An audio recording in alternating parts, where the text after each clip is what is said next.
Christophe. Bonjour.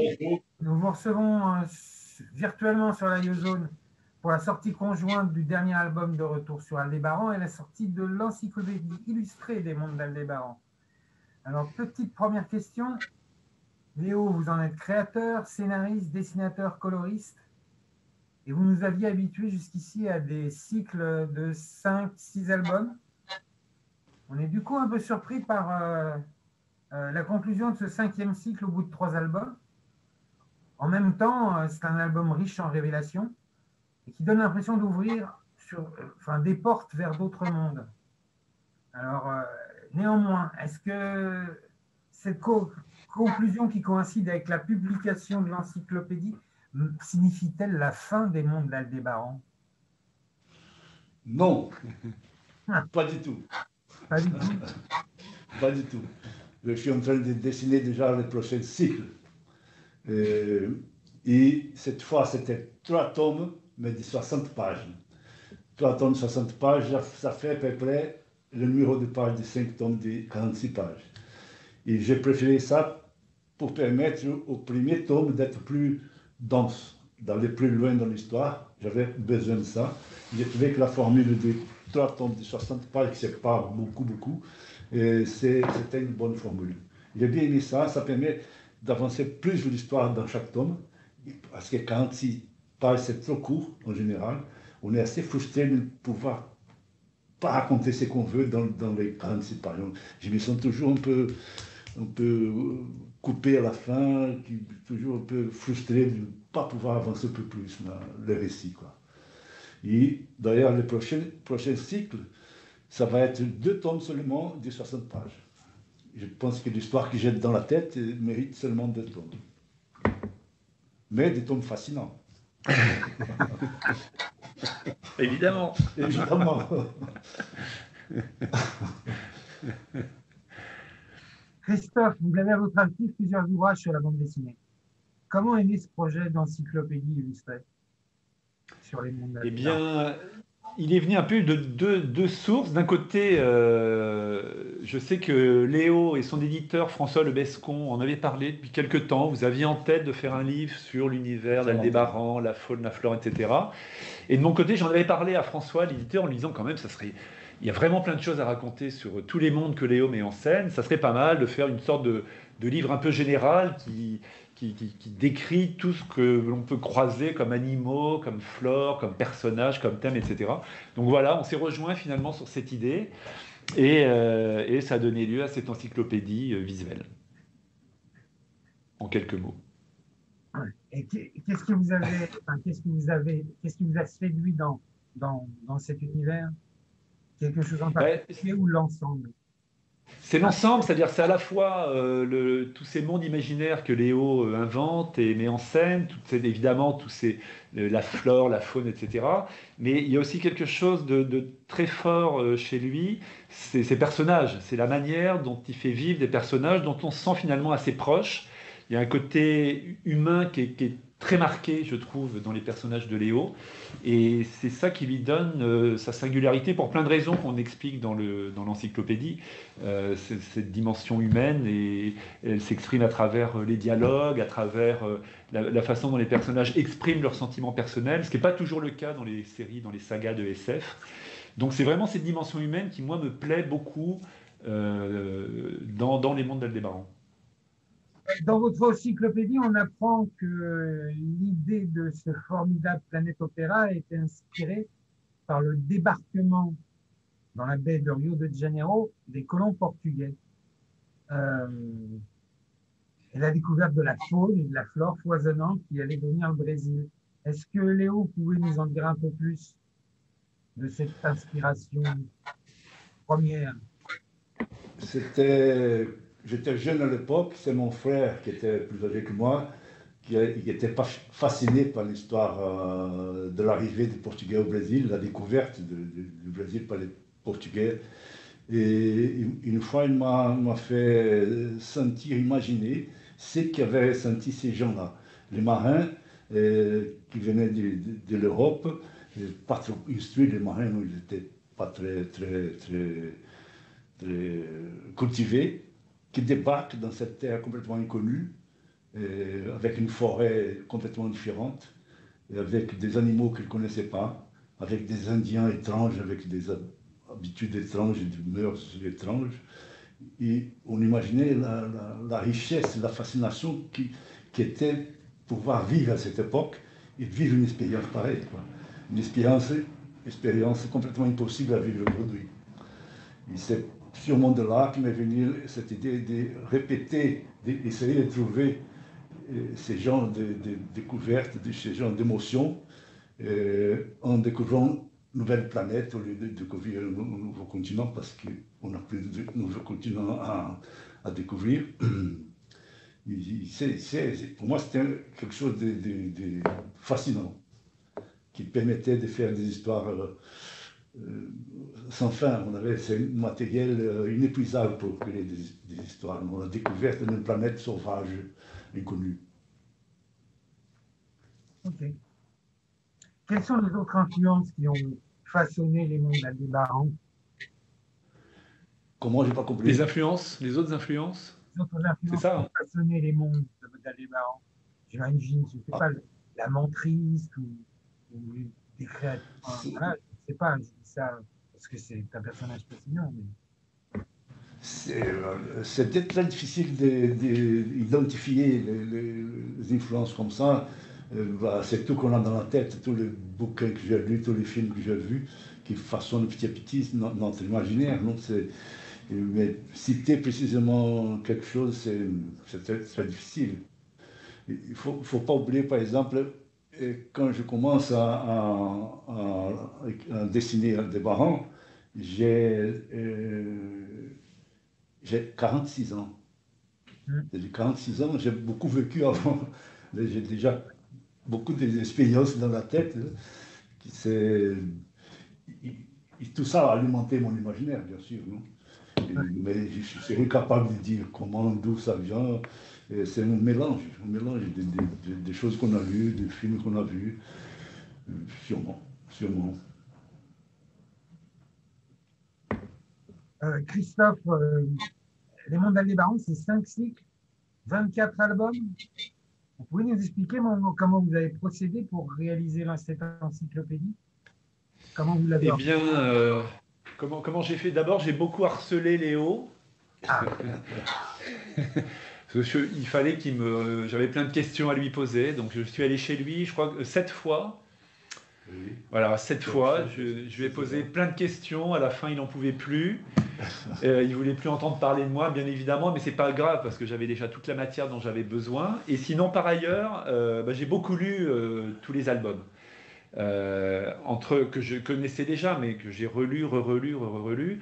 Donc il y avait à la fois des lectures, des vraies lectures, où je mettais sans arrêt, à chaque fois que je voyais quelque chose qui pouvait être intéressant, je mettais un petit post-it. Et par exemple, ça pouvait être un bout de dialogue, une situation, un thème, un personnage, il y avait plein de possibilités. Mais je ne me contentais pas de mettre un post-it, c'est-à-dire que je reportais après ce qui correspondait au post-it. Par exemple, je mettais sur mon ordi page temps, dialogue intéressant sur tel thème entre machin et machin. Et j'ai compté que j'avais à peu près 600 post-it en tout. Surtout, 600, j'ai compté sur tous les albums. Et puis à côté de ça, j'ai eu d'autres lectures. J'ai eu des lectures rapides où je passais tout en revue, parce qu'à chaque fois, on découvre des scènes auxquelles on n'a pas forcément fait attention. Et j'ai eu aussi des lectures qui étaient purement sur les images.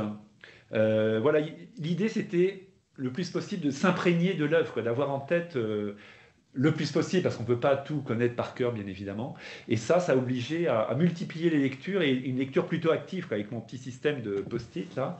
Et à partir de là, je préparais des questions, bien évidemment, et pour pouvoir harceler Léo tranquillement chez lui. Voilà, c'est comme ça que j'ai fait. Et Léo, c'était des sessions de travail assez longues? Comment? C'était des sessions de travail longues chez Léo? Non, on se voyait 1h30, je pense, 2 heures peut-être, 2 heures à chaque fois. Ouais.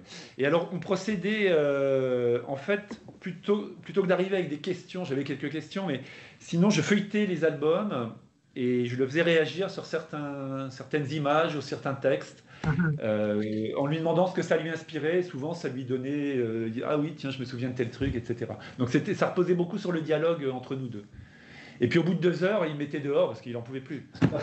Ah ouais.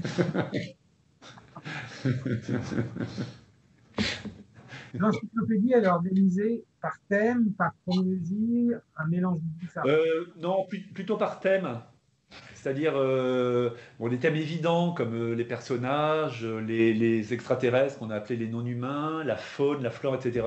Et puis aussi un thème auquel je tenais beaucoup, qui était un thème plus intimiste à la fois sur la société, sur les sociétés qui sont montrées dans Aldébaran, et sur les personnages, et sur ce qu'ils avaient en tête, sur leurs sentiments, etc. Ça me semblait très important. Donc on a plutôt regroupé par thème. Et puis après, dans chaque thème, c'est des entrées classiques.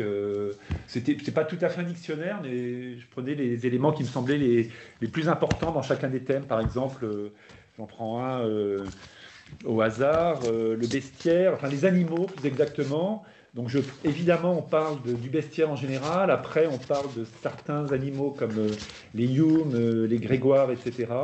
Enfin voilà. L'idée, c'était d'essayer de tout passer en revue et de rien oublier, de rien laisser de côté. Mais on laisse toujours des choses de côté. Par exemple, récemment, je me suis aperçu que j'aurais pu parler du fait que les noms des vaisseaux sont inspirés par des scientifiques. Et alors, il y a Isaac Newton, évidemment, mais il y a aussi Tycho Brahe, je viens de m'en apercevoir, qui était un astronome danois. Oui. Et ça, je ne l'ai pas dit. Donc, on va faire un tome 2, parce que Léo, c'est pas encore. Et on va encore aller plus loin. C'est pardonnable, ça. Non, on ne va pas faire de tome 2. Enfin, voilà. Il va falloir faire un tome 2 si les mondes d'Aldébaran ne sont pas finis. Non, il n'y aura pas. Il n'y aura pas de tome 2, sauf si après Léo fait encore 10 tomes. Oui. Donc, Léo a participé un peu à la conception. Le choix des planches, comment vous êtes débrouillé? Pareil. Alors, le choix des planches, c'est vraiment le travail du graphiste. Ah oui, c'est vraiment le travail du graphiste. Moi, je lui ai fait toute la liste pour lui faciliter le travail. Pour chaque thème, je lui ai dit, allez voir dans tel album, telle case, etc., pour que ça lui fasse gagner du temps. Mais après, c'est vraiment lui qui a choisi les images, les illustrations, les cases, les planches. Voilà. Moi, j'ai découvert à la fin, Léo aussi, le résultat. Parce que je trouve que c'est bien d'avoir un regard extérieur sur ce qu'on fait. Voilà. En tout cas, c'est très réussi. Hein. Je vous en fais parler, mais je l'ai quand même. Merci. Non, on a bien bossé, on a bossé en tout cas en quantité, en qualité, je sais pas. Mais c'est vrai, voilà. Tant mieux si on apprend des choses. J'espère qu'on apprend, qu'on apprend des choses sur Aldébaran. J'ai reçu un peu tardivement, donc j'ai pas eu le temps de tout lire, mais ouais, on apprend 4 choses. J'ai pas tout lu non plus. Hein. Non, c'est pas vrai, j'ai tout lu. Bon, outre les paysages et créatures exotiques au comportement étrange, il y en a beaucoup dans les mondes d'Aldébaran. La saga met en scène des femmes fortes confrontées aux dérives de la colonisation. Et puis aussi, il y a des communautés religieuses assez radicales, pour ne pas dire intégristes. Oui. Et ça fait un peu de cette saga une œuvre à la fois écologique, féministe, antimilitariste aussi, et un peu anticlérical. Oui. Vous êtes d'accord? Oui. Oui, c'est vrai, mais là, c'est Léo qui est le mieux placé pour répondre, et effectivement, c'est vrai. Tout à fait ça. Quoi qu'on peut discuter, mais ça, c'est sur le côté écolo, qui en fait n'était pas une volonté de départ. Oui, c'est vrai. Écolo, c'est un truc que les gens m'ont dit après, mais ce n'était pas mon intention première, une intention voulue. Le féminisme, non. Le côté féminisme, j'ai fait exprès, je défends ça. L'antimilitarisme aussi, comme Brésilien qui a vécu dans la dictature militaire. C'est ce qui me manque le mot en français. Et anticlérical aussi. Et quand j'arrive en France dans les années 80, il y a un truc qui m'a impressionné à mort, parce qu'on était en Europe, en Irlande, les gens se tuaient. Les catholiques et les protestants se tuaient à cause de la religion. Les catholiques, protestants, les deux sont chrétiens, il s'est tué. J'étais complètement sidéré par ça. Ça m'a choqué, moi. Ça m'a influencé la culture d'Aldébaran de faire ces prêtres un peu rigides. Et, à la fin, je suis anti-religion, anti-clérical, ça c'est sûr. Et féministe. C'est un angle fort de la série. Oui, c'est un angle fort de la série. Ah, un angle fort de la série, oui. Là, j'ai fait exprès justement de choisir comme personnage principal une femme et donner à cette femme un rôle que normalement on donne au héros masculin. Et elle fait tout ce qu'un homme fait normalement. Elle est libre comme un homme, c'est-à-dire elle est égale à l'homme, quoi. C'est ça, c'est l'évidence même. La femme est égale à l'homme. C'est pas si compliqué que ça. Quand tu étais étudiant, tu me disais que vous viviez tous ensemble dans une maison, chacun participait de manière égale. À l'époque, oui, comme étudiants, on habitait ensemble. Et les hommes faisaient les mêmes choses que les femmes. On faisait la cuisine, on nettoyait, tout ça, on se partageait sans rapport avec hommes ou femmes. Je trouvais que c'était l'évidence, la chose la plus normale au monde. J'essaie de défendre cette idée-là dans mes histoires, parce que ça, c'est pas évident jusqu'aujourd'hui. Depuis tant d'années, même dans un premier monde comme la France, c'est pas évident. Je trouve ça terrifiant. Et sans parler des États-Unis, sans parler du monde arabe, sans parler. Alors, c'est une bande dessinée féministe.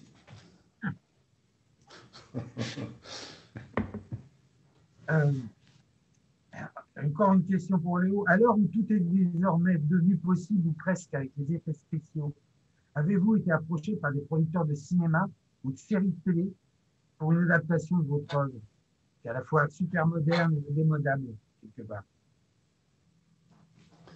Oui, Dargaud a été approché, non? Dargaud a été approché pour plusieurs fois même, mais c'est hyper compliqué. Eux-mêmes disent là qu'ils filment et séries télé, c'est une complication, ça prend des années et des années.